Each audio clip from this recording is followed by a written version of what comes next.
Self-esteem is really to realize that as a human being, my value is infinite, period. So I don't have to do anything to be loved. I don't have to do anything to have value.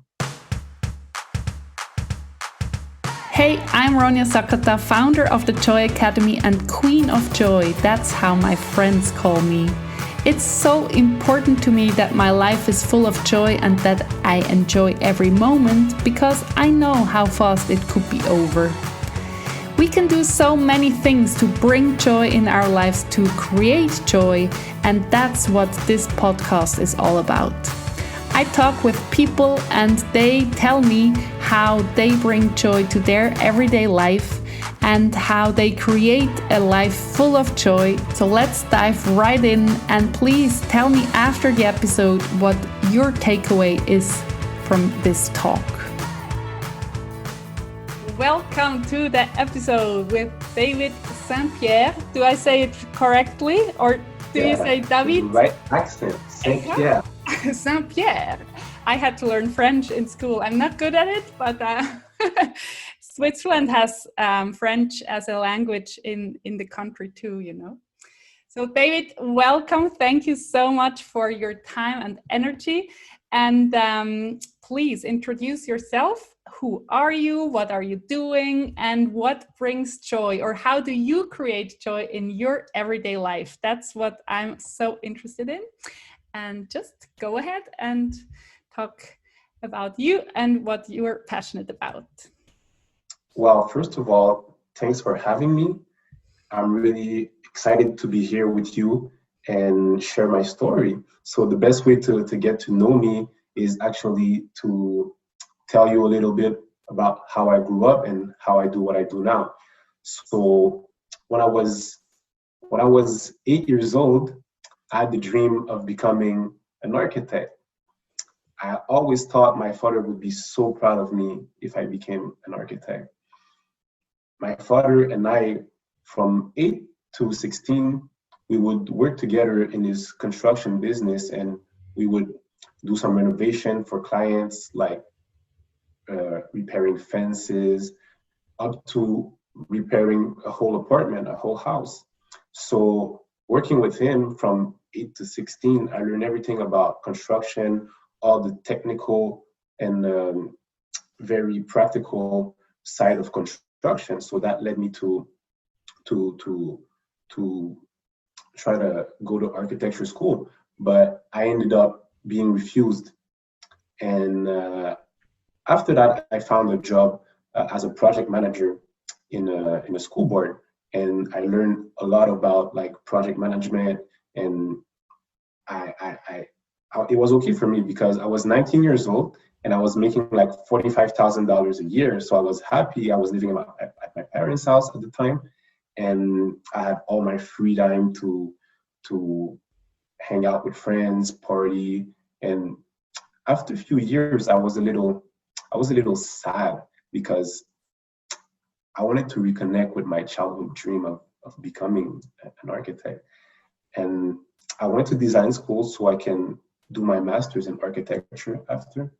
But after a year of working full-time as a project manager and going to school, I completely burned out. And I was sick of project management. I was sick of school, actually, and I was sick of living with my parents. So I had to do something about it. I had to move out. And I also wanted to bring my relationship with my girlfriend to the next level. So after 2 years of hard work, blood, sweat, tears, I invested in a real estate property, I flipped it, and I got married. And it took me like 3 times more times than expected, 3 times more money, but it paid off. And I was able to take my investments and invest in the business, but it didn't work out. And after a year, I was over debt, and I was like, I asked myself the question, like, what is it that makes me fail over and over? What is it that make me not able to become who I want to become. And that got me to do some personal development. That got me to reading books, hire coaches. And I realized that all my choices in life, all my career choices specifically, were really based on me wanting to connect and find love with my father. And once I realized that, I was like, well, this is not, it doesn't make sense. So I changed my beliefs. I really changed my beliefs, and I said, no, my father loves me no matter what. I know that for sure. And I don't have to become this architect or this persona that I created in order to please my father. So I completely transformed my life. I improved my relationship with my father, with my wife, and I became a coach. So now what I do is I really redirected my life to helping entrepreneur leaders to unchain their entrepreneurial potential and transform their beliefs, their emotions, in order to position them at the top of their industry. So all this journey led me to grow and become who I am today. Thank you so much for sharing that. And all the hardship makes you a better coach because you can understand the problems. I always think, yeah, this makes it like deeper, and even though it's hard to experience it yourself, you have more qualities to pull out your registers to help people if you know what you're talking about. Yes. Yeah, And because once you lived it, then it becomes easy to connect with people and know how they feel, so you can really resonate and have compassion and understand people to help them to go through their own journey. that's what coaches do. That's so, I'm always amazed how coaches can, I don't know who said that, but it's like the coach has the big overview, you know, it's like a little or further ahead of you and has the big view, and it's just so helpful to have a coach to help you gain this view too, if you're in your every struggle and you don't see the, do you say that in English too, you don't see the wood because of the trees? That's a German saying. Oh, I've never heard it, but Okay, so maybe that it's makes not, perfect sense, it's because so the many thing is, trees, I don't see the woods. yeah, the thing is, once you're too close, when you're so close from something, you don't see it.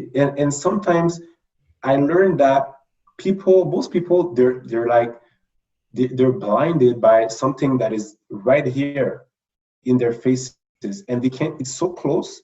If you put the pencil really close to your eye, you're not able to see it, but somebody else from outside will see it, and it will be like so obvious. And you need that coach, that external reference, to tell you sometimes, hey, you've been walking around with the pencil in your face. That's such a good image. Like, you have a pencil here. Oh, really? Oh, wow. That's Yeah. yeah, yeah. And in now, as you are like the person you want to be, and of course growing further ahead, every day we're growing, but when you look back and now, what brings you joy? What brought you joy? You know, when it's really hard, then it's just like more difficult to find the joy or create the joy. But when you're in a good state, it's like, yeah, life is good, and I like this, and that brings me joy. Do you have some tricks or like techniques or rituals for yourself to bring you in a good mood, or can you?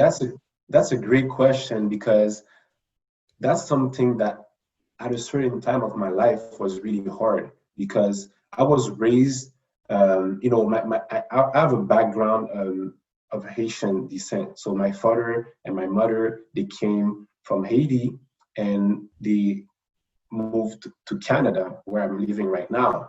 And as immigrants, the mindset is really about, okay, you're going to become an architect, a lawyer, a doctor, and those kind of professionals. And we were raised with a lot of expectations of academically like perform really well. And all of my life, it was about like good grades and performing and performing and performing.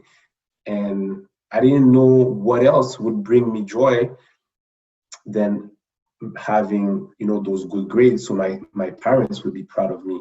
So once I came on the on the when I started to work as a project manager, the only thing that could bring me joy was entertainment, was going out with friends, hanging out, drinking, partying, clubbing. And after a couple of years, I was like, well, this doesn't give me the results that I want. And I started to spend more time by myself and discover who I am really, and spending more time in nature. So I discovered the mountains.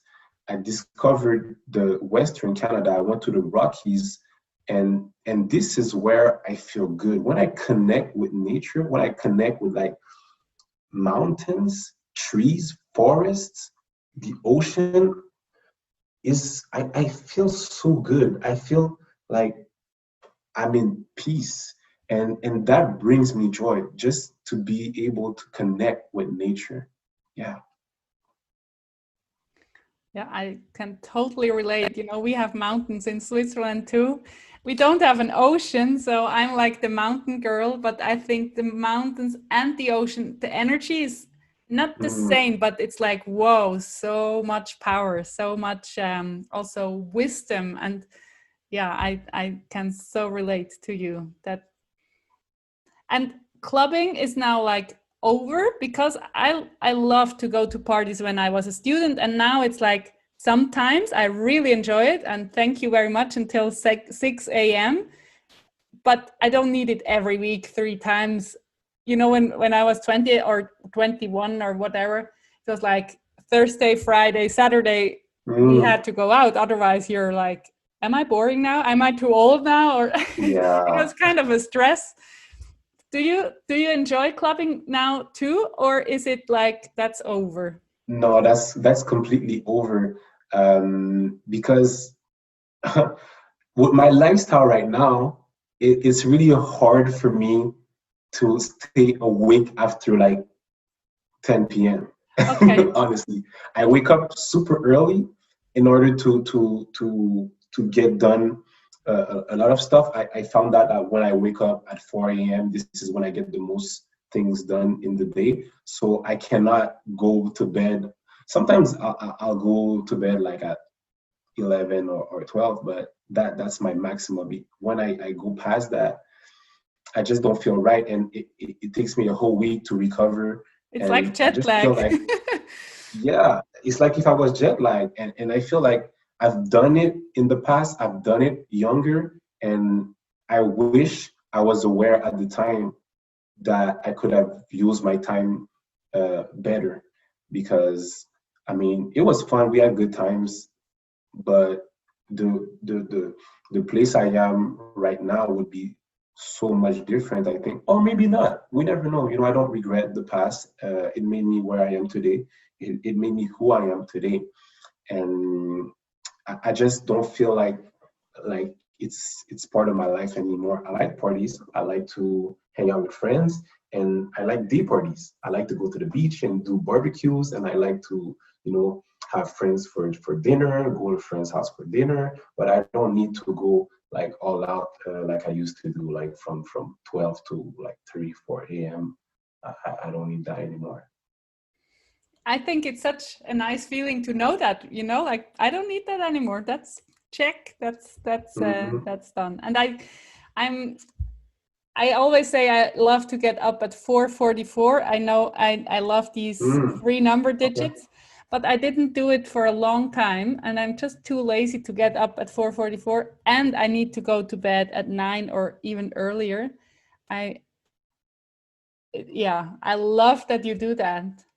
But 4 hours of sleep is not making it for a long time. You can't go like, so 6 hours is enough for you being fully energized after 6 hours? 6 hours is my sweet spot. Okay. I feel good with 6 hours. Yeah. Did you hear of, I just remember Brendan Bouchard. That was the event where I met Bo Eason the first time, and then I signed up for the program. Okay. So there we met in this group, and he says 8 hours. Everybody who is sleeping less should try for 2 weeks to sleep 8 hours. But 8 hours is, I do it maybe twice a week, but like how early do I have to go to bed for 8 hours, you know? But it would be really interesting to, if you would do this test for 2 weeks and you would feel like I can do more than I ever have thought of, that would be an interesting test. And I have to try it, honestly. The thing is that I'm working, and I love to work in the morning. I love to get things done in the morning, and I love to coach at night as well. And most of my clients, they are more available like around like 7:30 p.m. So in order to get things done, I just need this routine. So I cannot really sleep more than that. I was just thinking like making a switch as a test would be so interesting, but I totally get it. I like to get up at 5 or quarter to 5, and then I need to go to bed at 8:30. And now in summer in Switzerland, it's long days, and in winter it's very short. So how do you manage, like now we were talking about sleep, how do you manage your habits? Or are you consistent with everything you know would be good for you? Or do you have some struggles to stick to a habit which you know would be good, but you just like, I didn't do it again? I struggle. I mean, that would be a lie. That would be a major lie. Yeah, like perfect. It's really hard. Just the 4 a.m. thing. I started like, I think in spring. I used to do it before, but then I got disconnected and I just reconnected to it. So I like to learn and grow. And when something is working for me, I really like implement it. And if it's not working, then I'll switch up. So sometimes I'll sleep more. But I realized that during this spring that just ended, like it was really like working for me. So, but there's habits like, you know, eating healthy is something that is a struggle sometimes. Sometimes, you know, I want to eat some Haitian food, and Haitian food is nothing healthy. It's like it's fried meat.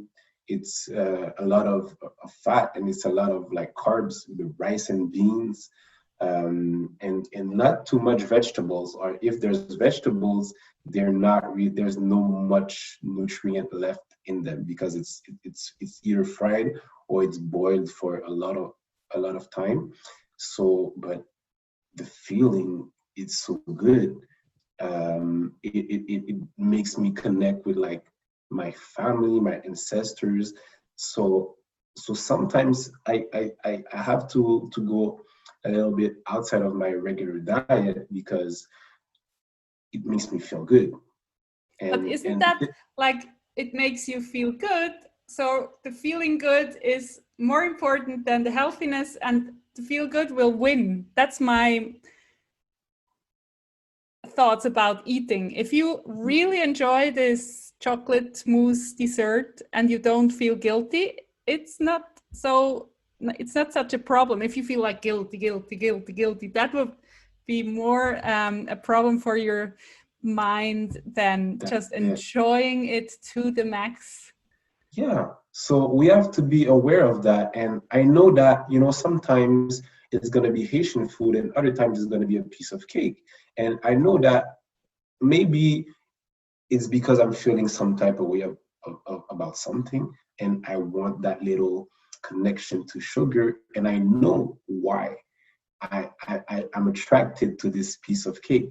And I just give myself the permission. And it's totally okay, because like you said, if I feel guilty about it, this guilt will create other stuff. And I don't want that. I'm aware enough to know what emotion I'm feeling, and say, okay, I'm feeling this emotion, and I allow myself to feel this emotion. And sometimes I will have a behavior that is not necessarily in alignment with my values and my routine, but it's totally okay. Nobody's perfect. And just the fact that I'm aware of the root cause of my emotion is better. And sometimes I just say, you know what? I know right now I really feel like grabbing this bag of chips, of Cheetos or Doritos. But you know what? Let me just drink a glass of water, and it's gonna be fine. And that's maybe like 60% of the time, but I'll get better. Did you like write down and think of your values and your routines for a long time, or you have them in your head, or do you have them on your wall? A lot of people, or I always want to inspire people, think about, what do I want? How do I want to do my life? And write it down. And some people do it, and the benefits are so clear. And some people are, no, yeah, I'll check it out like day by day. How do you I write do them that? down. I write them down, and it evolves all the time.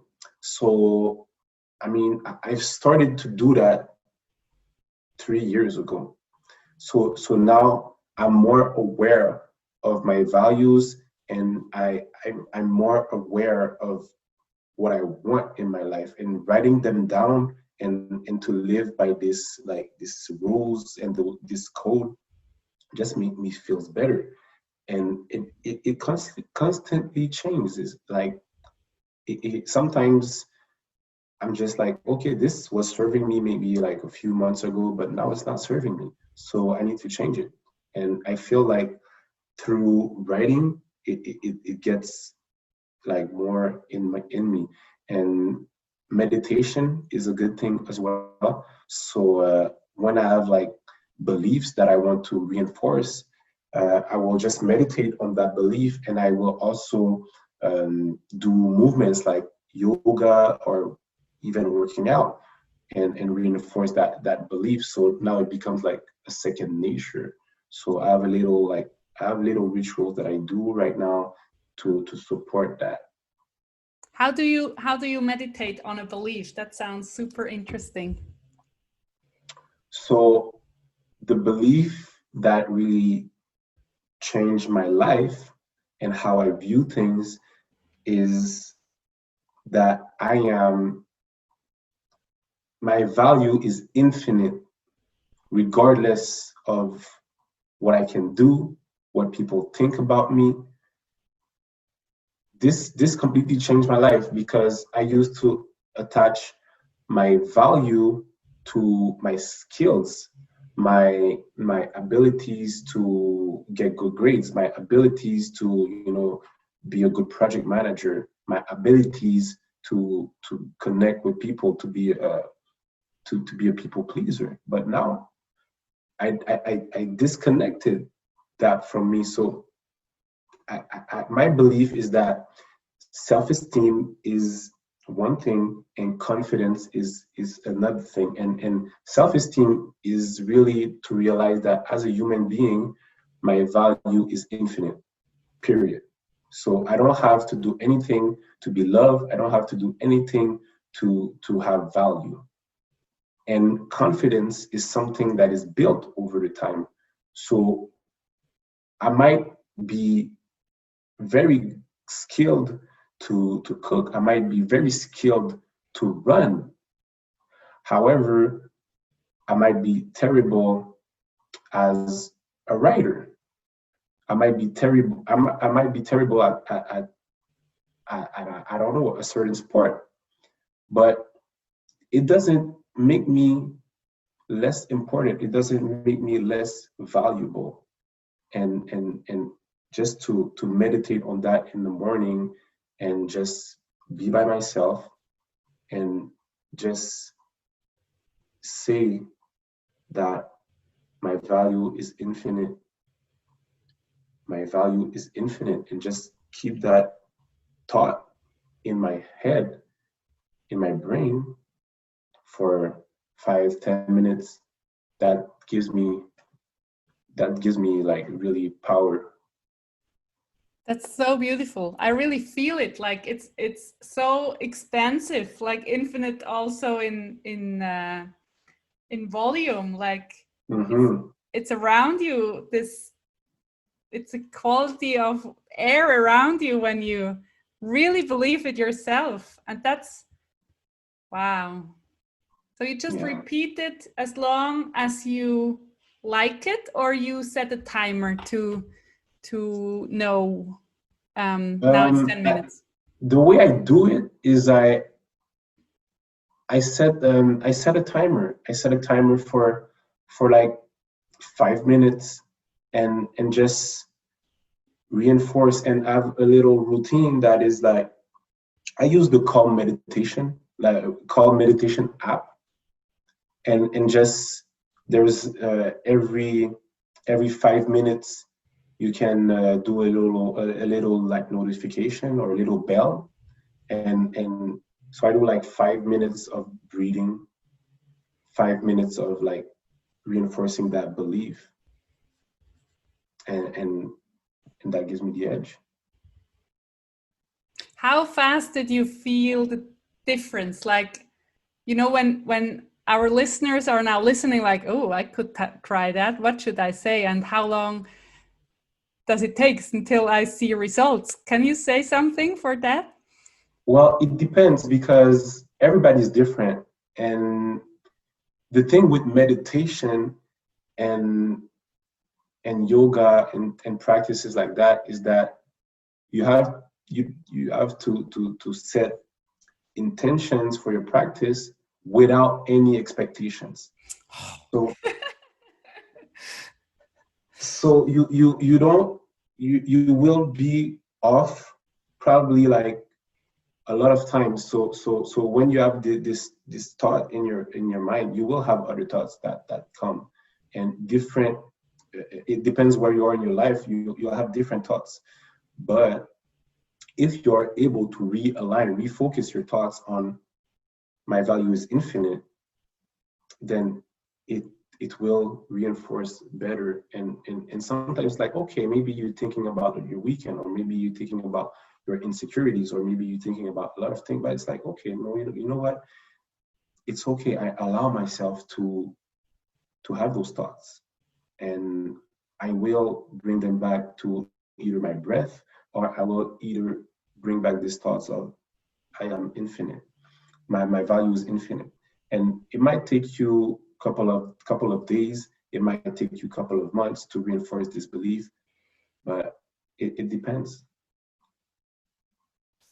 That's so great advice. I always do guided meditations with my clients, and also for me, I go somewhere, you know, like in nature, a beautiful place, but I want to try this like a mantra to just go completely into this sentence. Thank you so much. My pleasure. Now, in your everyday life, I know we were talking now about morning routines, but like little things. I'm a huge fan of little things. Like, it brings me so much joy to take my favorite mug and drink a cup of tea. And even though the cup is in the dishwasher, I take it out because that's my favorite cup, and I'm worth that I have my favorite cup. So do you have things like that, like this makes me so happy, or like little things in your day? And do you appreciate them when they come, or do you really create these little joyful moments for yourself? That's a great question. Something I like to do a lot is listening to music, and I really love to listen to any type of music. It might be like classical music, it might be like hip hop, it might be sometimes like heavy metal. Um, I just like to find the I don't know, it's hard for me to explain it, but it gives me like a certain vibration, different type of music. I like to discover music. I like to discover, like in hip hop music, there's a lot of music that was sampled from like other artists. So I like to discover like where this music came, what sample was used to make that instrumental, and that's something that I do. I'd say daily. I don't really count. Sometimes I won't listen to music. Sometimes I just don't feel like it. But I think I listen to music pretty much every day.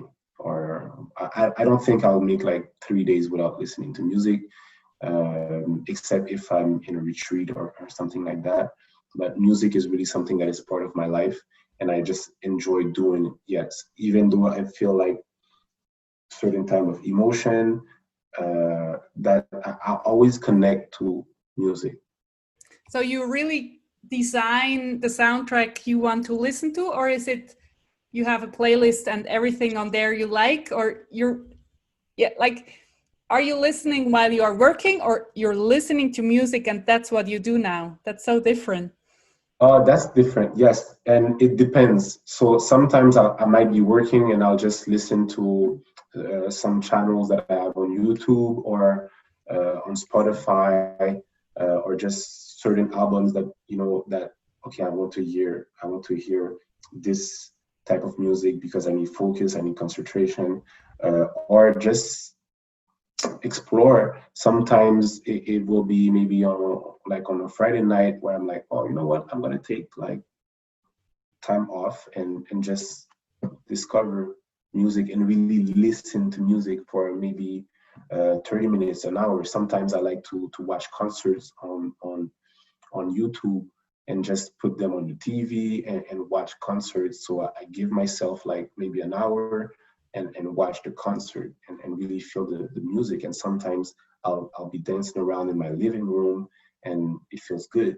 It really feels good. Yeah. So that's something you create joy for yourself. Mm-hmm. You're in the coaching business too. So it's all about, I can choose how my day is created, and you're starting at 4 a.m. to create your day.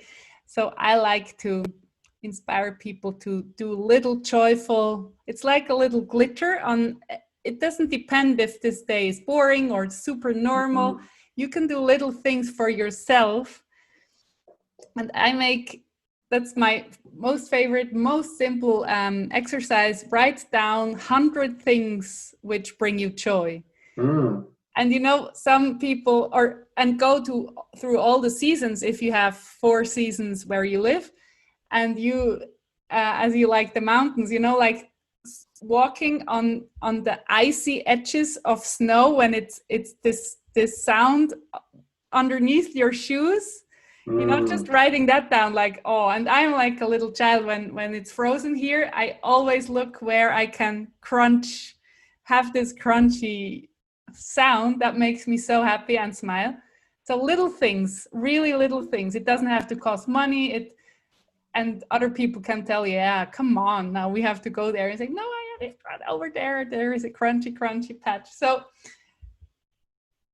do you have other examples out of your day? Like, oh yeah, I do this and that and this, for bringing or for being aware of, I like this and I like that. Of course, music is like a blanket around a longer time period, not a little. That's not a little glitter sprinkle only. That's bigger. But maybe you have some more things. Some things I like to do. I don't really plan it. but sometimes I just like to take the car and just drive and have nowhere to go and just run around and discover the city. Or that's something I enjoy doing. I like to explore. I like to just be free and just go wherever I want to go, and without any plan, without any expectation, and just let my thoughts just free themselves, and maybe walk by the river and just throw rocks in the river. That's something that I used to do as a child, and sometimes I'll do it, and just take the rocks and see how many rebounds I can make. So that's something that is always fun to do and experiment. How many can you do? My husband always laughs at me because my max is like 5 times, and he's a baseballer, you know, from Japan, and he throws so far, and I'm like, yeah. Wow. How many times can you do? I'd say 8. I don't really know, honestly. I don't really take notes, and it doesn't really matter to me. But I'd say I'm pretty confident with 8. Yeah. You know, my little daughter, she's always counting, so that's why I know. Like, Daddy did 15 and you did 3. I think, yeah, I'm so sorry. So yeah, I love to do that. And yeah, it's just, you know, joy for me in every day. You could say, well, that's not bringing me any closer to my dream, or why should I waste some time with flipping stones on the water? But more joy brings just more energy, and you connect better with everybody you meet, and it's just this overflow of feeling joyful. I think it's beneficial to any job, any age. Just, yeah, taking care of your own joy, you know, not like, yeah, you made me mad and you are the you know, blaming others. Just really taking responsibility for your own thoughts and feelings and joy level.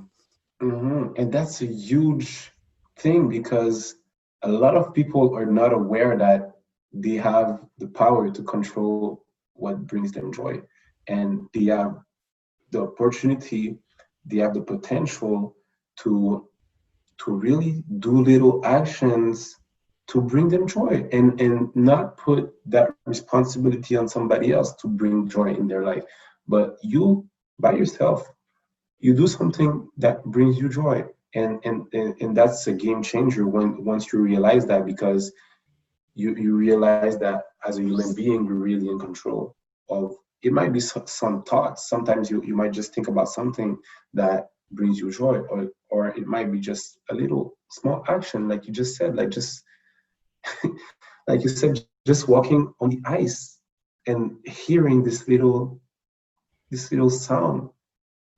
You know, like nobody can take that off of you. You that's your thing, and nobody can give you this type of joy that you'll find by walking on the ice. Yeah, and looking silly, and I don't care what other people think. That's some question I always ask my guests, because I think it's such a huge problem for so many people. How do you manage you thinking what other people could think about you, so you are changing your whatever doing action because you think you should, you know, this shoulds and woulds from outside? How do you manage that? Because I think that's one of the main keys in life, to just be free if you don't care what other people think. And of course, not like pushing everybody aside and here I am and I'm the best and go away. You can be super kind and generous with your energy and everything, and be a super nice human, but you don't care what others think, and then you're free. Do you know what I mean? How do you? That's a great question, and it's very difficult for me. For everybody, I think. Everybody, it's not easy. It's really not easy. It's really not easy, and the thing that helped me is to realize that I was actually wearing a mask of the nice guy, the people pleaser, in order to feel love. So I would make myself like very pleasy, very nice to people, so they would say nice comments about me. So I was really good at that, especially like in my workplace. I was very good at, helping coworkers, helping people in my family. I was always like the person that when there's a party is there to help, to figure out things. I'm always there to manage if there's a crisis. I was the go-to guy, and I was always there to serve people. And realizing that this also led me to feeling burned out because I was helping everybody, but I wasn't helping me. And I was like very, very, very dependent of the opinion of others. So just realizing that, and I don't need to please people to feel valuable, to be My important. value is infinite. Yeah, my value is infinite. Just realizing this belief is a game changer, and now I care less about what people think about me, but I care about how I want to perform, or why do I want to perform, or why do I want to be let's say like why do I want people to believe this about me? And just asking myself the question. And sometimes it's like, oh, okay, I really feel insecure about this, so I will try to be like super needy or super neat or super like trying to be perfect. But it's like, okay, so you have to work there, because oftentimes I really want to cover up things so people won't give me like bad critics or bad comments. But it just gives me the opportunity to learn that, okay, I need to work in this area because I feel some type of way about myself. I feel insecure about certain thing, and I adjust and I learn. Yeah. So But just, oh, sorry, go ahead. Go ahead. Go ahead. Yeah, I was just saying because it's funny because I'm not used to doing like interviews like that, and this is actually like my first time right here, and I had to set up all the lighting and but I didn't really prepare that. It was just like, okay, I have to make sure that I'm gonna look good on camera. I don't want to be like all messy, and so I'm like, okay, I'm gonna fix this. I know it's not perfect, it's the first time, but I don't really care about it. But for me, it's important to to have like a good appearance. And I'm like, okay, so now you're scared, you feel fear. So the fear is good because it's gonna make you be better. It's gonna make you improve. So I really take notes about those little moments that I feel insecure and feel afraid that people will judge me, because I'm really hard on myself. Yeah, but I totally get that. But like my value is infinite, and then of course you care. If we don't care anymore, it's like that would be like sad, or like, yeah, then you're what's that word called? Like you're just cold. You're not caring anymore. Of course we care, but it's not waiting for a comment or waiting what will they say. You are doing it from the inside out, and expect that of course they will like me, and if somebody don't like me, well, I can't help this person, but I care about how I do things, and then it's up to them how they perceive what I'm doing. But of course you care how you look and appear, and what you want to say. I think that's, and even fear, like going on stage, or nobody, and I don't know, if you feel fear, you just go through it. Like, well, I go out there now, even though it's scary, and then I do my best, and that's and, but and what I say is, really, when you feel fear, try to diagnose what is the root cause of this fear. What are you really afraid of?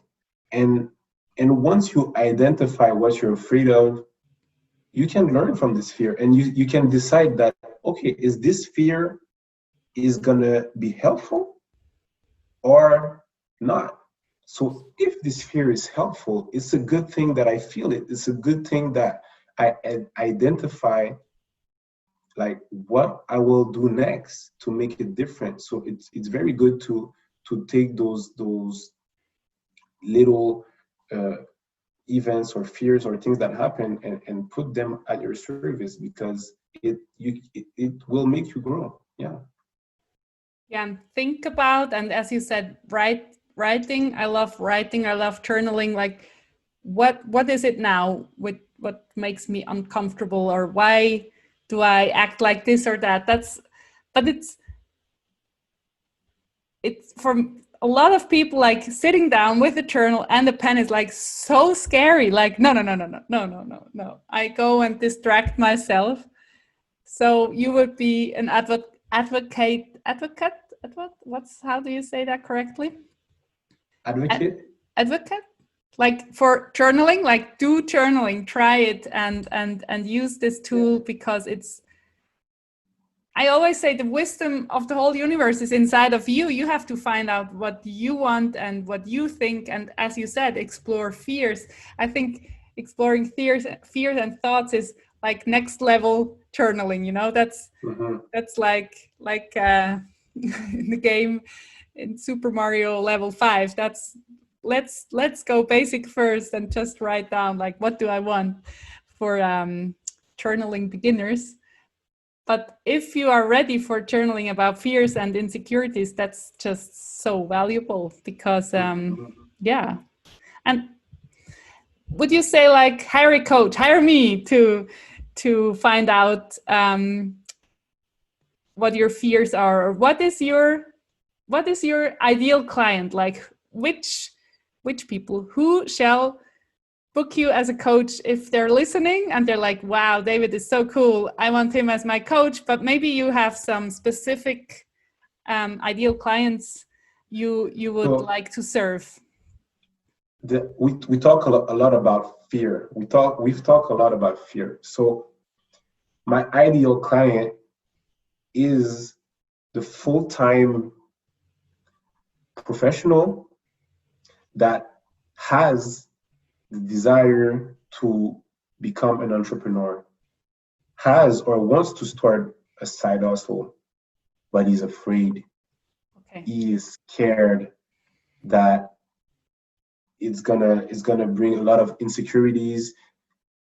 This is the people that I love working with, because I've been through the pain and I know how you feel. And I know that it's only a belief. It's only, you just only have to change your mindset in order to identify what is the root cause of this fear. Because as human beings, anything we feel, any emotion we feel, they are there as a signal to tell us something. It's like if you're running, if you're rolling on the highway and your fuel light just pops off. So that's the role of emotion. It's just to tell you, oh, you need to do something. And sometimes this signal is there for good reasons. So if you feel scared, if you feel afraid, you feel fear, there's a reason. And it might be a good, it's a good thing to see where is that fear coming from, so we can transform it and make you be more, to transform it into an emotion that will be more supportive for you. So let's say you feel fear. Maybe you feel fear of quitting your job, or you feel fear of taking the time to build your business. But why is it that you have this fear? Is it because you failed? Is it because you failed in a past business? Is it because you failed in your career? Is it because somebody told you that, you know, if you make money, you'll be a bad person? Is it because if you're independent, you will make people jealous?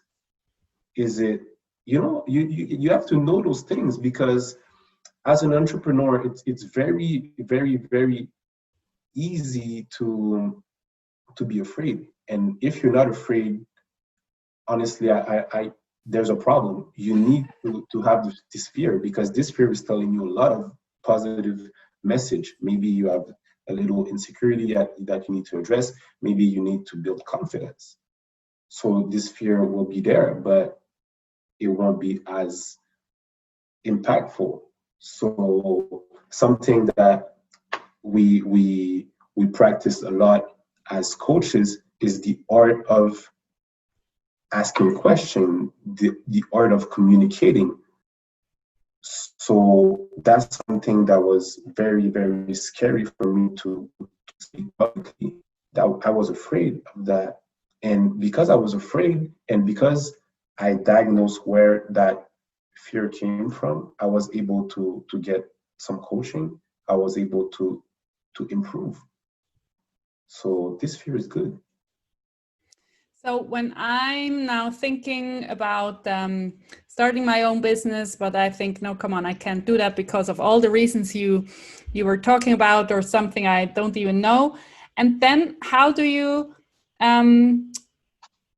work with me? Like, you work with me until my business is thriving, or you're a mindset coach, or you tell me, like a mentor, what kind of possibilities do I have? Like how far are you guiding your clients?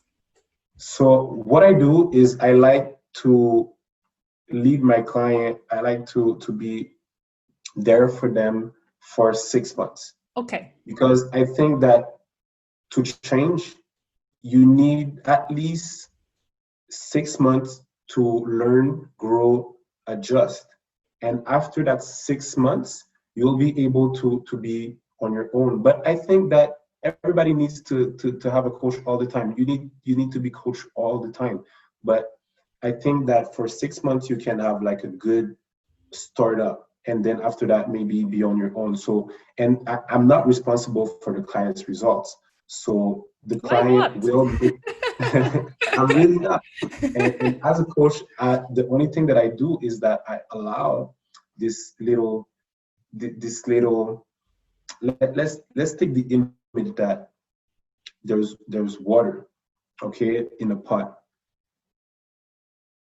To bring the water to boil, you need fire. Fire is the catalyst that will make the water boil. So I'm like the fire, and the client is the water. So it needs to transform, and I'm only there to be the catalyst to make the client transform, to allow the client to transform.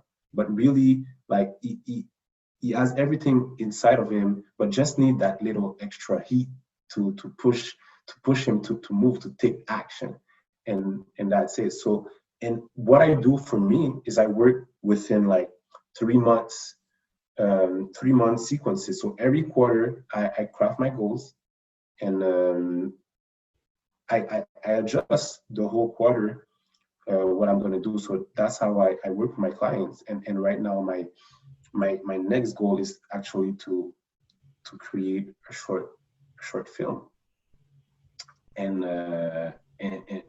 this is how I work with my clients. So okay, we identify what do you want for the next like 6 months, and then we craft plans. We do some I ask question where you are, where you want to go, and what are the obstacles that are preventing you from going where you want.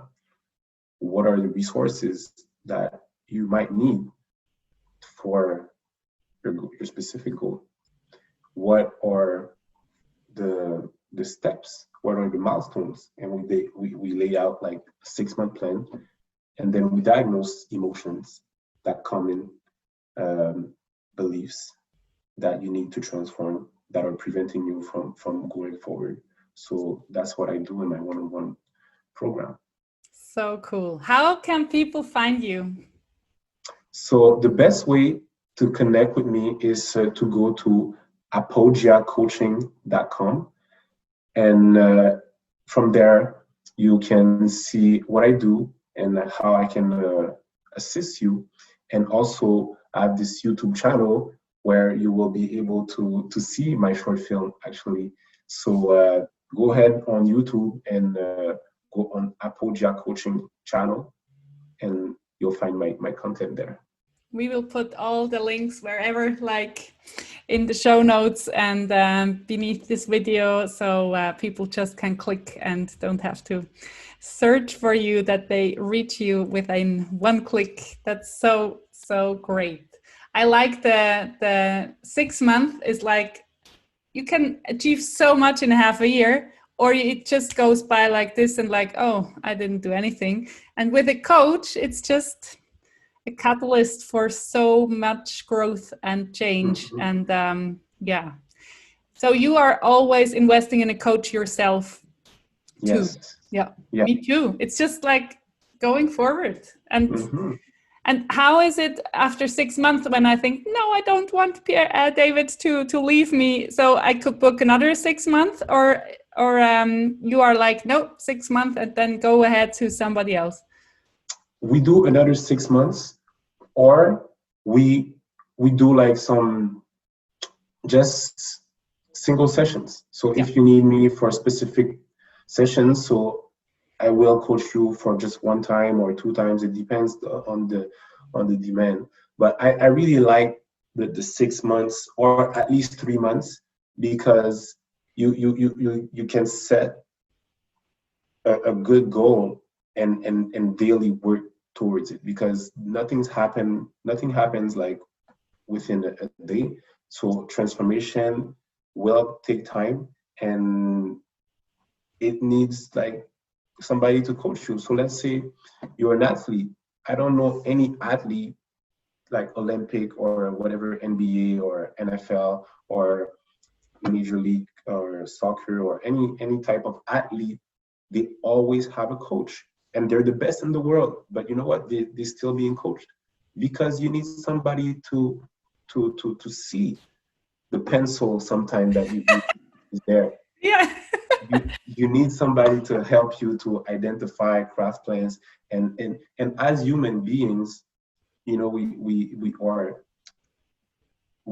are made to communicate, and the voice system is sometimes so powerful. If you know, not everybody can speak, but if you're blessed enough to have this ability, this potential to express yourself with your words, then having somebody to listen to you and, you know, make you talk more, or just hear you and just repeat what you just said, it helps you to emerge. It helps you to be more creative.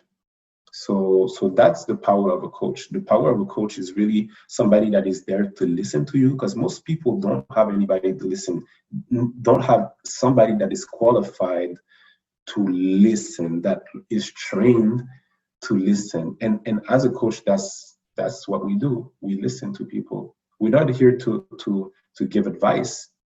We're here to listen. And oftentimes people don't have somebody to listen, because all their lives they grew up with parents that told them what to do. Do this, do that, do this, and do that. And the government told you to do this, do that, do this, do that. And nobody really listened to what you had to say. And oftentimes you repress your feelings, you repress what you feel, because nobody was there to listen to your ideas, to your thoughts, to what you have inside. So having somebody to communicate with no judgment, it is really the value of a coach. And create heat and pencil. I take so much, you know, visual. I love visual anchors. You should put this on your website. That's brilliant. Like, really, that I will now always think of you when I have my pencils here. Like, oh, I have a pencil in front of my eye. I need to take it away. That's a brilliant visual for forgetting what coaching is. Thank you so much, David, for this talk. We could talk for hours. I say that every time because it's just so interesting to talk to awesome people around the world. Thank you so much for your time and energy and wisdom. It was amazing to get to know you. Thank you so much. Well, thanks for having me. It was great. I really enjoyed the opportunity that you gave me. I really loved it. You have like a great project. I love it, and I'm really inspired to be here with you so I can learn myself and implement what we just talked about, and continue to grow and spread my message and communicate and collaborate with people like all over the world. It's crazy what we can do nowadays. So thank you for having me. Thank you so much. We would have needed a truckload of technique, like 10 years ago. Now it's a webcam and a camera, and we can connect over the ocean. It's just, it's just so great. Thank you so much, and have a great day, and see you next time. Bye-bye. Thank you. Bye. If you liked this episode, I look forward to a review from you, and it would be so nice to hear from you what you liked best and what is your takeaway, and maybe it sparked some idea. You really are surprised to have this idea now, and you can go and create joy for your life. And please tell me about it. I would love to hear from you. My contact details, you will find them in the show notes. Have a wonderful day.